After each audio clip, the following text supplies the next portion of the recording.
Hi, and welcome to Loyalty Leaders Podcast. I'm David Feldman, chair of the Loyalty Summit.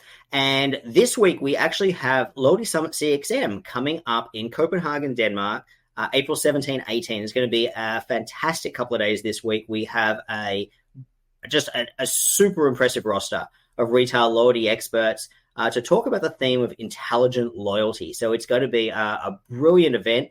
If you're going to be there, make sure you say hi. If you haven't signed up and you can make it, I urge you to sign up right away. I think there are still a few tickets left to accommodate the last-minute arrivals, but it's going to be a brilliant 2 days in Copenhagen. And I'm joined today by Denis Hure from Reward the World. And Denis, please forgive me for my lack of native French. I know you'll correct me. You are no stranger to Loyalty Summit. You've been to a number of events. I know a lot of our listeners and viewers know you and know Reward the World, but just in case there's a couple that don't, could you do a quick introduction about yourself and also Reward the World? Sort of what do you do and where does that fit in loyalty? Thanks, David, for having me. And don't worry about the French. It's more people speak English around the world. So, yes, I'm a co-founder of Reward the World. We're a global reward platform. And we address the needs of not only loyalty program, but employee recognition program and also, marketing agencies or marketing departments for brands. We actually advocating very strongly for companies to use our platform across the different segments. Get rid of the silo of just loyalty. Just promote the program also to your employees so they'll know how to sell your loyalty program. And we're trying to, so we're one of the few companies in the segment being global, and we're trying to be hyper innovative and also offer a future-proof solution to our clients. Terrific, Jenny. Thank you so much. And for those that have seen you before or heard you before at Loyalty Summit, I mean, we've had many conversations about everything from new generation with millennials, Gen Z, to the relevance or importance of micro redemptions or redemptions in general, and engagement, re-engagement. We've talked about the data. We've talked about partnerships. We talk about all this stuff all the time, and the importance of it doesn't go away. But you just mentioned something in your introduction for Reward the World that actually I think might be an interesting topic to talk about a little bit today. And I think a lot of people think about loyalty programs, loyalty platforms, simply in terms of there's a redemption catalog, and whether that redemption catalog could be, hey, I'm an airline and I have unsold airline seats available for discount saver inventory. Or, you can transfer out to other programs, or maybe you can redeem for a gift card, or maybe even cashback in a lot of programs. One of the things that you've provided for many years to programs is micro redemptions, of which, obviously gift cards is an example of that, but it could be ebooks and things like that. And, so you have this whole continuum of rewards available for a potential reward catalog for a potential reward program, with everything from the smallest to the biggest, most extravagant, one of a kind life experiences. Yeah. All of these things are available in the reward catalog, and I feel that it's not a wrong interpretation or perception of a reward side or redemption side of a program. But you mentioned employee recognition in your introduction there, and I thought maybe we could talk about that for a moment. Sort of where does that fit in? Because in my mind, I think a lot of loyalty practitioners kind of, some maybe even blatantly forget about it, but it sits off to the side. It's a different area. The whole concept of employee rewards and recognition is very different from your customer-facing, big bang marketing loyalty programs. Can you maybe any thoughts on that? Yes. Yeah, so in the reward space, so typically we bring third-party rewards. So any loyalty program will offer, any brands will offer their own inventory as rewards, which, is fine in some cases, is not so fine in some others, because you might cannibalize your future revenue. And then as a third-party reward provider, we have access to a lot of different reward categories. We even create on an ongoing way some new reward category or new products that we think fits with the requirement of our client or the desire. The challenge is also when you're a loyalty program, you need to differentiate from each other. So you need to have the option to have many different options available. And, each of our clients selects some of our category of rewards, and some others take the full lot of the catalog. Now, on the employee recognition, you also have a type of distinction like that. You will have third-party rewards, but you will also need to have, and that's the complexity of it, some rewards that will be fiscally interesting, tax-wise interesting for the employer. Okay, each country have their own legislation. They can, pay for training. They can, have different, health insurance for some countries. So all that is part of a reward catalog also, but doesn't, is not needed, maybe in the airline industry, in the loyalty space.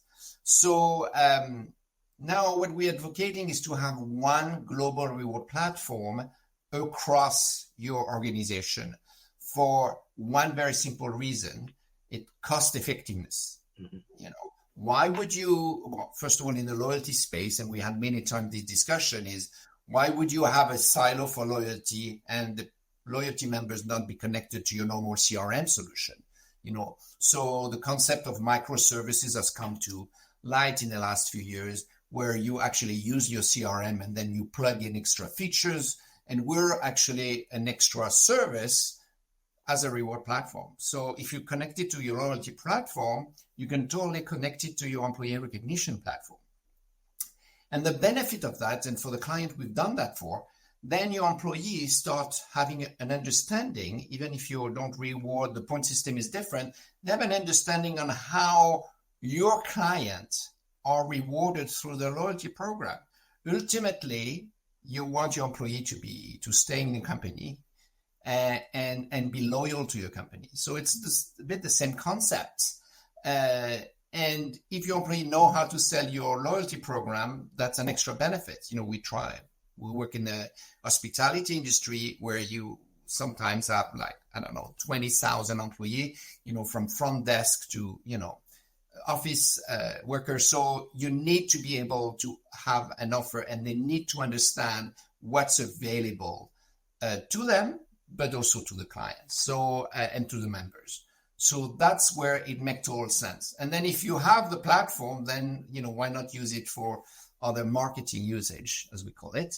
You launch a new hotel, you can run a promotion, or you want to have a survey and you want people to answer this survey, and you can offer them rewards. So, of course, we're uniquely positioned with micro rewards, which, by the way, the definition of micro reward is sub $5 or €5 price, which are usually delivered digitally, considering the price. But the benefit is you can have micro rewards for engagement and engage your customers and employee on a more regular basis. So the question that jumps into my mind right now, and I think that makes a lot of sense about, let's think about cost of scale, right? You have, for your customer-facing loyalty program, you have a rewards platform, or you'll connect, whether it's a microservice or whether it's all-in-one, and then you have a completely separate, completely siloed employee recognition program, which potentially an additional rewards platform there, as you say, additional duplication of costs. The other thing that comes to mind is, if we're talking about a unified platform, a single platform that can do both the customer-facing program and your internal employee rewards program, the question I think that most people would have would be, okay, but I can still silo and my actual reward offering, right? Like I can have it independent, so that I potentially have maybe some crossover, but I have a pile of rewards over here that is only for customers, and have a pile of rewards over here that is only for employees, right? Absolutely. Totally. You can totally do that. And you can even go as far as I was mentioning, having a different point system. Okay.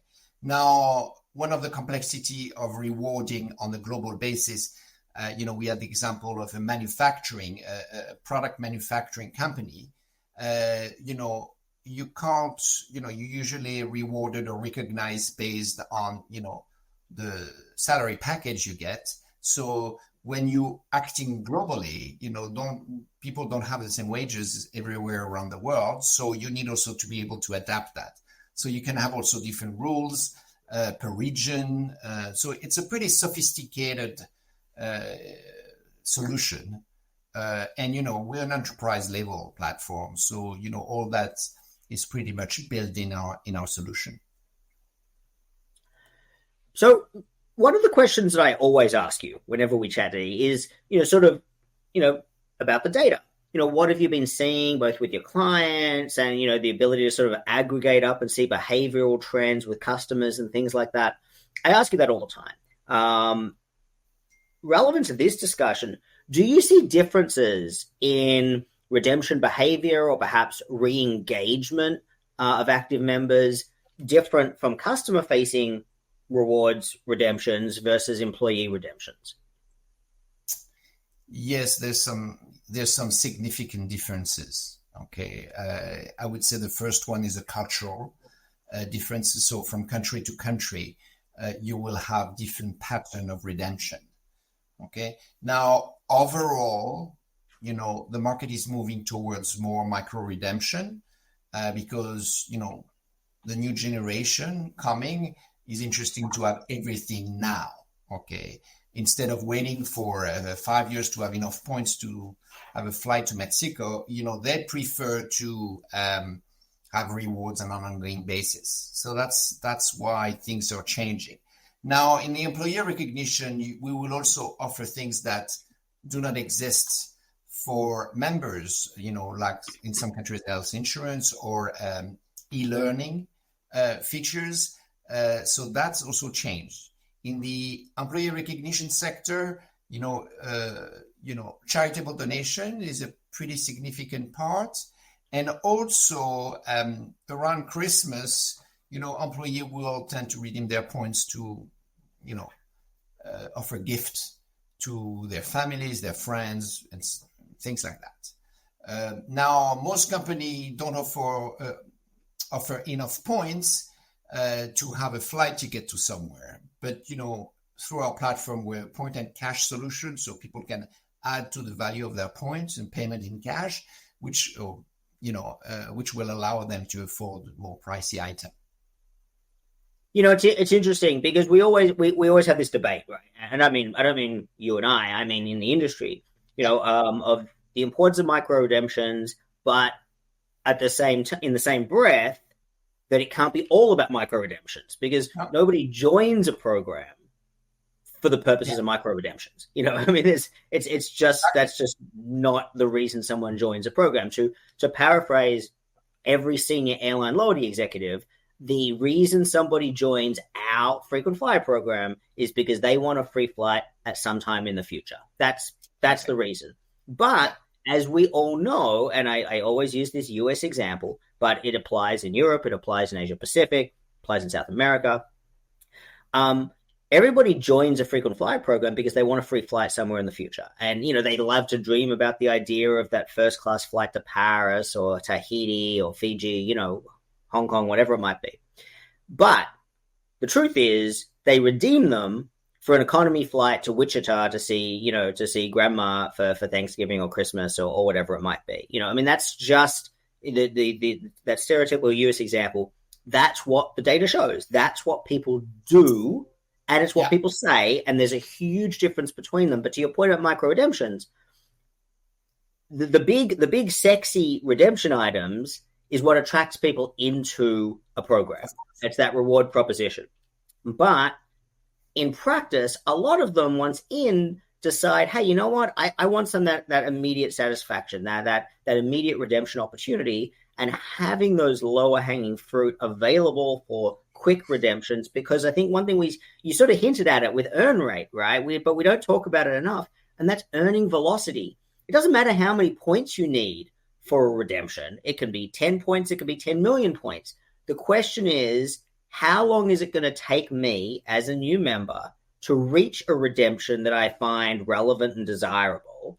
And do I actually think that's achievable? So it's not just about knowing how long. It's about, do I actually think that that's realistic and achievable? And if you can check all those boxes, you've got a winning formula, right? Yeah. So, you and I, we travel a lot. So we probably, I don't know how many, program you're a member of, but Too many. yes. Okay. So first of all, there's an issue here because, when you are a frequent traveler, you will tend to not want to redeem for a flight. If you've done a flight per month or 2 flights per month for the last 12 months, the last thing you want to do is another flight. Okay. So you want to be able to find other options. So, for example, we're currently in a pilot in Geneva Airport with a solution called duty-free cash, which allow you to instantly redeem your points for a QR code of a value you select that you can use directly in a duty-free store in airports. And we'll launch with 150 airports internationally. So that's you need to come up with other options. The other thing I always give as an example is, let's say you're family, you travel, you don't need to travel for work, but you take your vacation and you like to go away. And I usually take the case of an English family because it's an island. So it's, you want to travel, you have to take a flight.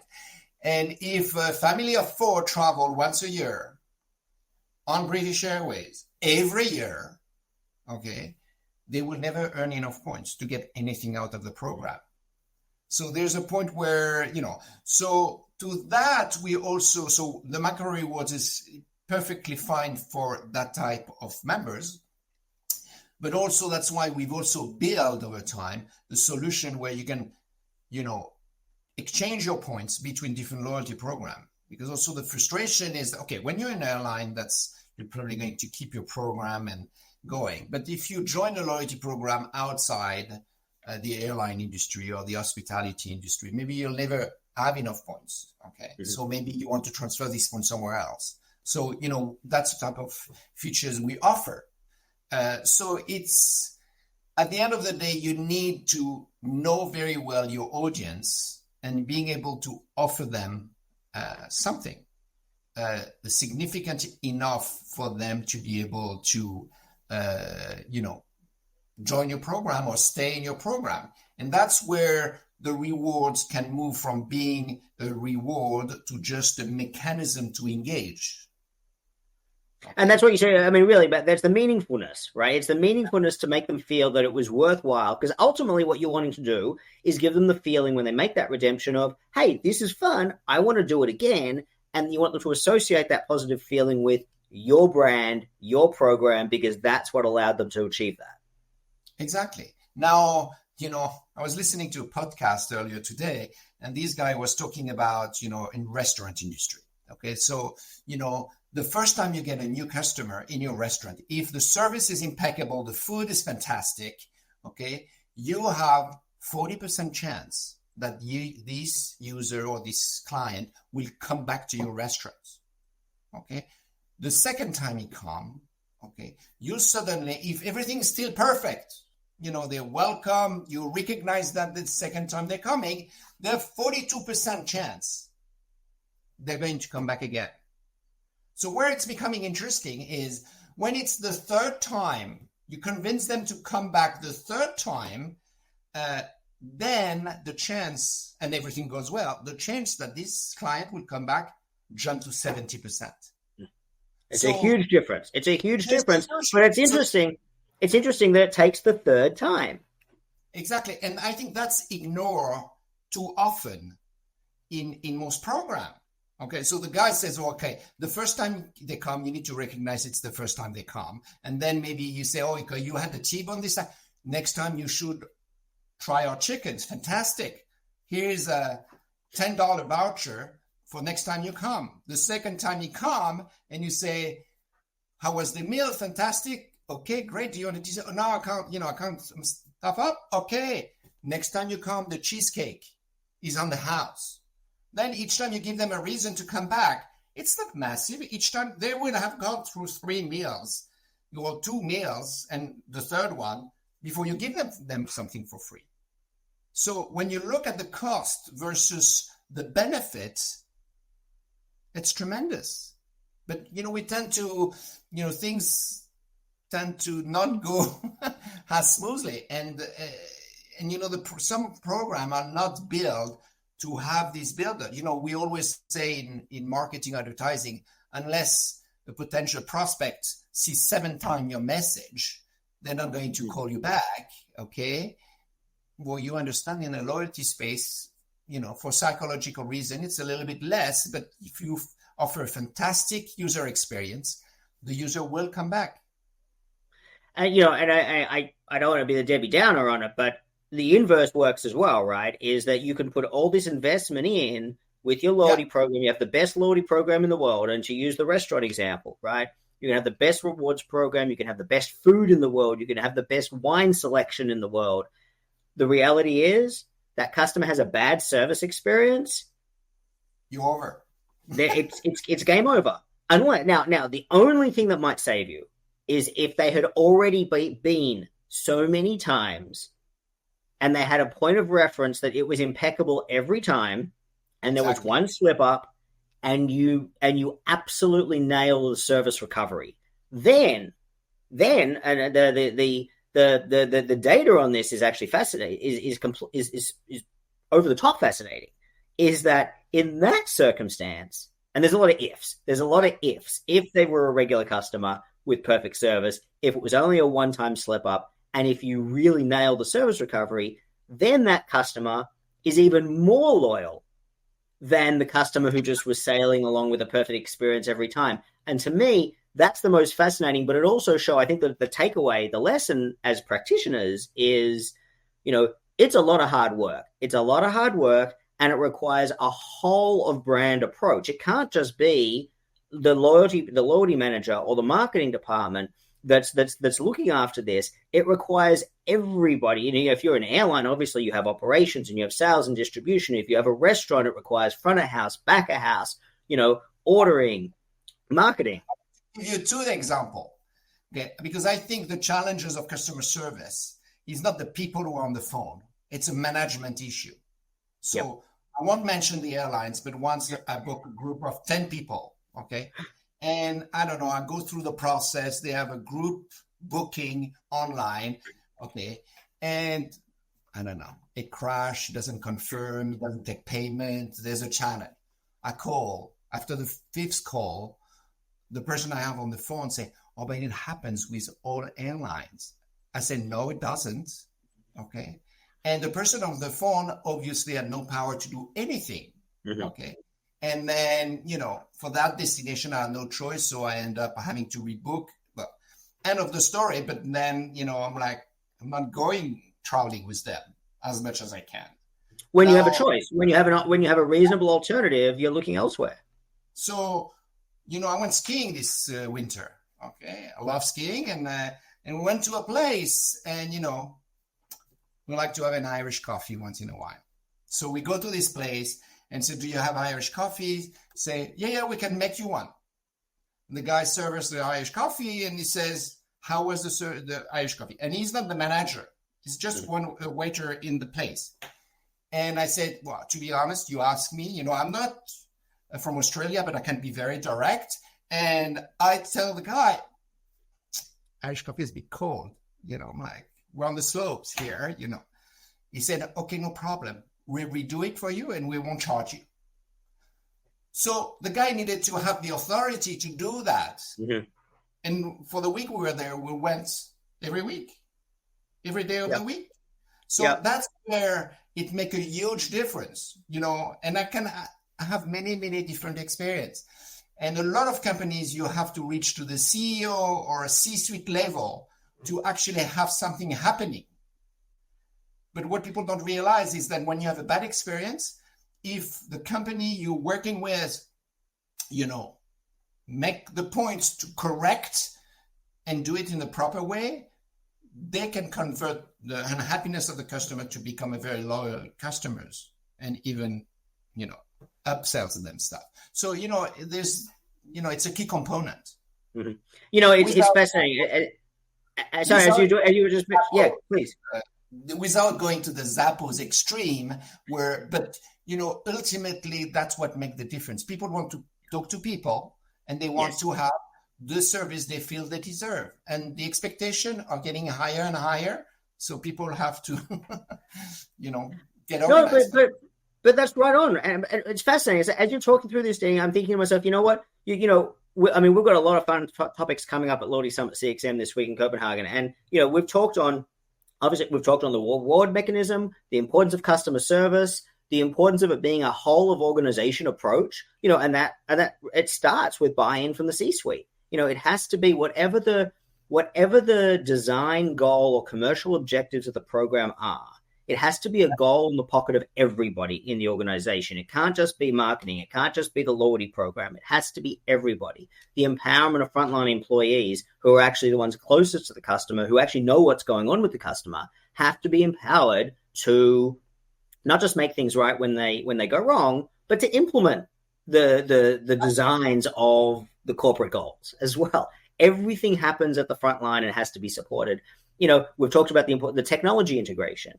All of these topics, I feel, are, we're certainly going to be deep diving into them with an amazing roster of speakers this week in Copenhagen. So, Danny, I know I'm not there yet. You're not there yet. We're both going to be heading there very soon. I'm very much looking forward to spending a couple of days with you as well and hearing what everybody else has to say about this. And I know that we're going to talk soon. So thank you again for joining, Denis Hure from Reward the World. And we'll talk much more about it over the coming days.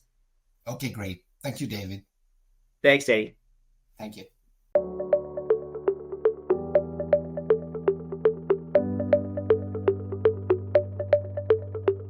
Hi, and welcome back to Loyalty Leaders Podcast. I'm David Feldman, Chair of Loyalty Summit.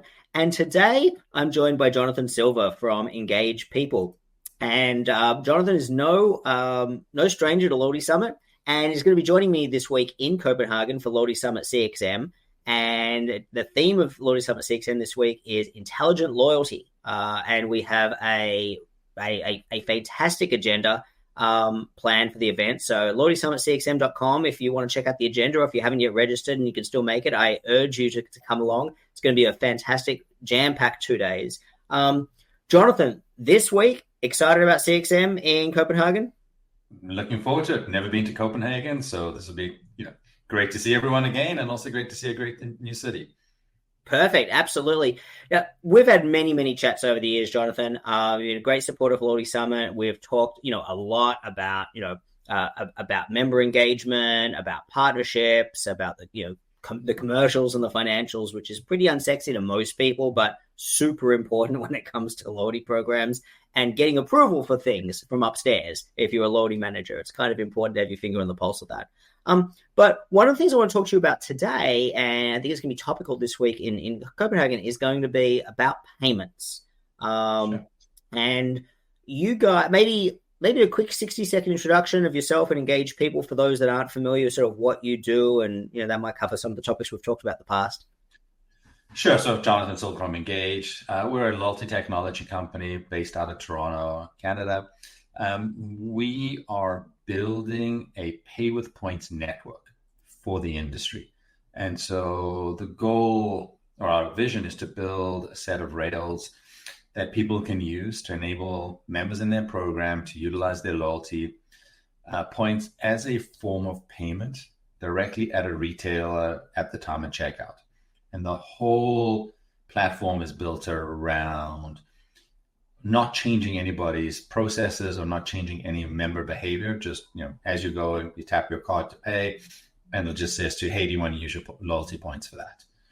And what we are seeing out of that is an increase in member engagement, increase in member satisfaction, and more utilization of the program. So we're actually really excited about what we're building and the traction we're getting. Might be an abstract idea to some people. Do you have an example that you might be able to, that some people might be like, okay, I get what you're saying, but can you sort of paint a picture for me? Yeah. So look, I'll talk about real stuff that's out in the market today. We have one client where they run loyalty programs for 1,400 small regional credit unions and banks in the US.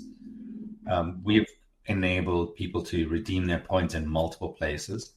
The two that we're having the most success with, one is Amazon, obviously, just because they are the company that ate the world.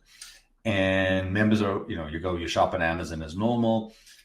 You don't have to do anything. But when you go and pay for the items you purchase, it'll say to you, hey, David, do you want to use your points for this? And so we get an incredible uptake of that. And what we also see is the members who utilize that application are more loyal to the program and spend more. From the Amazon side, they get an increase in frequency and an increase in spend at a cheaper transaction rate. So it's become a win-win. Same idea, same client. We're in market with BP Gas across the US. And here it's an offer where you tap your card and it just says, hey, do you want to save 50 cents a gallon, up to 20 gallons for a certain amount of points? Same concept, same idea, right in checkout. Nothing for the member to do, no registration, just tap and go. And what we're seeing in there is an unbelievable uptake. About 1 in 5 members see the offer and take us up on the offer. We've got members who are doing it every week.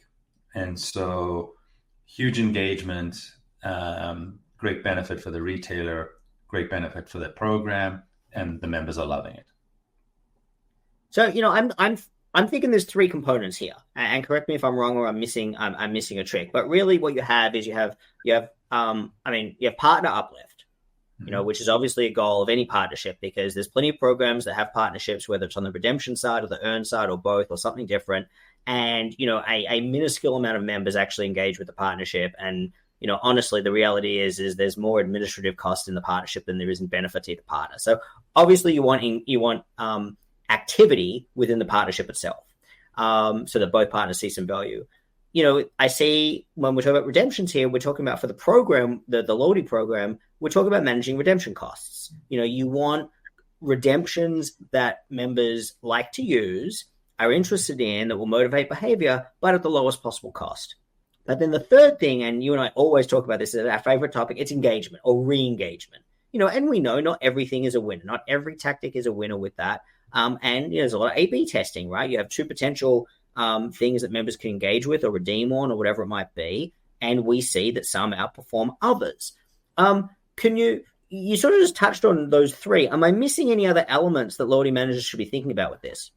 No. So look, if you break those down, and it's very different for financial institutions and their loyalty than it is, let's say, for hospitality, where I'm more concerned about managing my costs and I don't want to run on points, right? And so you have a different approach to that. But in the credit card example we just spoke about, what we're seeing from the financial institutions, from their P&L, yes, we are redeeming a ton of points at a lower cost.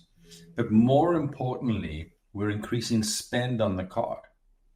And those cards are coming to front of wallet. And so the incremental revenue we've generated from spend on the card far outweighs anything else.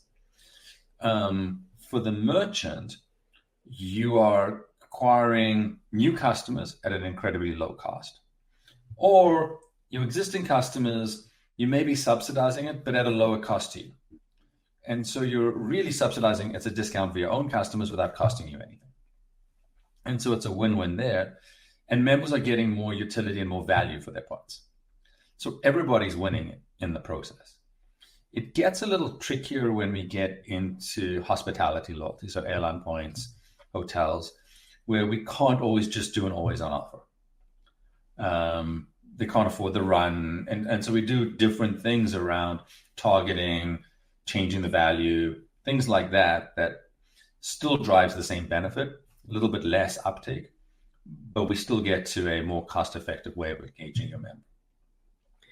I see. So that leads me to the third question, and that's the re-engagement question. And I think that it's an important distinction you drew between, hey, if you're talking about a financial institution loyalty program versus hospitality or airline, travel-related loyalty program, that they behave very differently. There's different commercial concerns. Member behavior is different.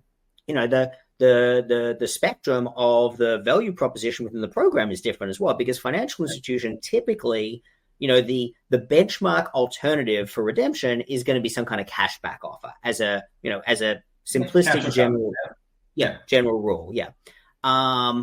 Whereas in an airline, for example, the benchmark comparison is redeeming for a free flight, which may be very difficult to find when you go to redeem, or it may require a gazillion points. But nonetheless, that's sort of it's a different frame of frame of reference for the consumer, isn't it? Yeah, and so look, very different. So if you take the airline hotel, a lot of ours are microtransactions. And so you're talking about a $10 or $15 transaction as opposed to a $300, $400, $1,000 flight. Mm-hmm. And so engaging members in a microtransaction gets them more engaged. I need to become, I'm not saying in my company, we have a better word than engaged, right? But we are, so you're getting members who, if you think about an airline and excluding those of us who live on a plane, most people are redeeming every 2 or 3 years. And so how do you make sure you're relevant along the way? And microtransactions allow you to do that. And then you don't lose the earn, because we do have partners where we overlay card-linked offers and incremental earn opportunities. So you're getting a double whammy on that transaction. People are earning, it's revenue generating, it's redemption. Yes, it's an expense, but it's driving more engagement. So at the end of the day, you're taking the same rails and the same technology and customizing it to fit the needs of a program. From a financial institution, there is no emotional attachment to cash. Mm-hmm. And so if I'm doing a cashback program and I'm offering 2% and the guy next door starts to offer 2.25%, people will just switch. Yep. But now I've got engaged. Now I've got you in part of your process. You go to the coffee shop, you pay for your coffee with points. Well, now my coffee's free. And it's a different mindset for a consumer. And people are, they'll talk about it more, they're more engaged. We are seeing close to 30% of a base doing a microtransaction with us 3 to 4 times a year. So it's a massive amount of uptake. Small transactions, they're still redeeming more for cash and more for travel. Sure. But I've got a much higher engagement. And that's the value prop. And from the customer, the whole point here, and I think this is sort of, to some degree, this is an implicit part of the value proposition. It's easy. It's a relatively frictionless experience. It doesn't require jumping through a million hoops or signing up to different things or pressing 1,000 different buttons. Yeah. So look, our whole mantra is we want to engage with you at the moment of truth. So we don't want to go and, you walk into a store, you buy something and you walk out, we can flash a message, go redeem your points for that transaction. You've lost that direct connection. Yeah. We want a direct connection at the time. You tapped your card or whether used points. And that drives a higher level of engagement and an emotional connection, which is what we're all after at the end of the day. Yeah. A little harder on airlines because I do need you to register. With a credit card, I know who you are. So with an airline, I need you to create a profile, but still, once you've done it once, you're in the network. Yep. And that's hence the benefit of looking to create so this network effect is because it's a once-off, and then you can engage essentially with the frictionless experience. Exactly. And in terms of, the particular, are there any interesting sort of anecdotes in terms of offers or, or redemption opportunities where you've seen some surprising results in terms of re-engagement of members and reuse? It's interesting because, I'll come back to the gas example. The system was down one day. We were doing a tech upgrade, and it was amazing how many calls we got around why couldn't I use my points today? And I was like, I didn't actually realize, and this program was probably 6 weeks old at the time, like how engaged people got and how rapidly. Right. And so across the board, it has this high level of, here's the anecdote I'll tell everybody. When we launched Amazon with our first client in Canada, I was hiding in a room for 3 months as we were going through development and testing. And I went to go see my dad and his wife and to say hi, because I hadn't seen them in a couple of months. And, sitting there chatting. And my stepmom says, "Oh, I was just on Amazon today and I just used my points." I'm like, that's what I do for a living. You've been around for 25 years. You finally understand what I do. And so, it's that kind of engagement where somebody went surprised, like, oh my God, it was the best thing ever. And I didn't have to do anything. Yeah. And that's the value prop, right? It's funny. I mean, as you know, Jonathan, you and I have talked a lot over the years about, the customer psychology around all this. But, it's interesting when we talk about gas, fuel purchase, Amazon, great examples because, fuel fuel is interesting for a lot of reasons, but fuel, and a lot of people think, well, fuel's not interesting. There's nothing exciting about fuel. I do not get excited about purchasing fuel. It's a chore. I hate having to do it. I'm in a rush in the morning. I look at the needle in my car and I'm like, I have to, I don't have time to go to the fuel station. So fuel is a friction point. But what's interesting here from the customer psychology perspective is here's a way, and it's a pain point on the household wallet. And here is a way to reduce some of that pain, even though, and there's going to be people that are like, it's not the best use of points and depending on the program and all the rest of it. And hey, that's fine. But the utility is it's removing an emotional pain point. And removing an emotional pain point is often as effective as creating an emotional high, but that often requires a lot more steps. And the number of redemptions is every 2 or 3 years as opposed to 2, 3, 4, 12 times a year. Whatever it might be. Amazon's interesting as well because, and to your example there, and I think about this when there's there's so much data in the industry about this, but, when consumers perhaps have a credit in their account, maybe they've done a return or something, or somebody's bought them a gift card, or they've redeemed a gift card, or they got a gift card from their birthday or something like that. And then they go to make a purchase. It's still $10 or $15, whatever it might be. And they were going to make that purchase regardless. And if they didn't have a gift card or a credit, they were going to use their credit card to make the purchase or whatever it might be, or the debit card or the checking account, whatever it might be.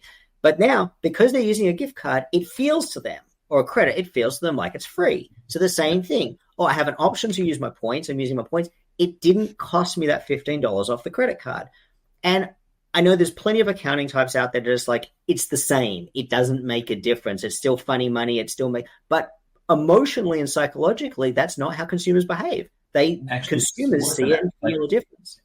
Let's be clear. We have programs where it's not as good a deal, right? And so you can have a better option waiting till January and getting a cashback. Yep. Or saving it for travel. Yet people will go onto Amazon and do it for free.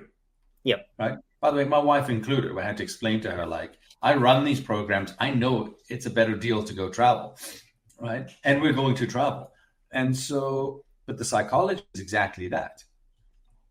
It's free. I'm going to take 2, right? And it drives an incredible amount of engagement. And that's the key. Engagement for the retail partner, for the financial institution, and for the member. For the loyalty program provider and the member. And so that's why we're excited about this. It's all fascinating, Jonathan. I know we don't have a lot of time, and we're going to be talking about this in Copenhagen this week. So I might actually use the opportunity to segue there and just say, I know that you actually have a session where you're going to be talking about payments in more detail, and not necessarily strictly about what we've been talking about today in this session. But I'm looking forward to hearing the discussion. I'm looking forward to hearing the conversation in the room around that as well. And I'm pretty sure we're not going to be the only ones talking about redemptions and payments over the coming days this week in Copenhagen. So I'm looking forward to seeing you there. And thanks so much for joining. And for those that haven't yet registered for attending Loyalty Summit CXM, go to the website. It's easy, loyaltysummitcxm.com, and we hope to see you there. Thanks for joining, Jonathan. We'll talk soon. See you Thursday. Thanks.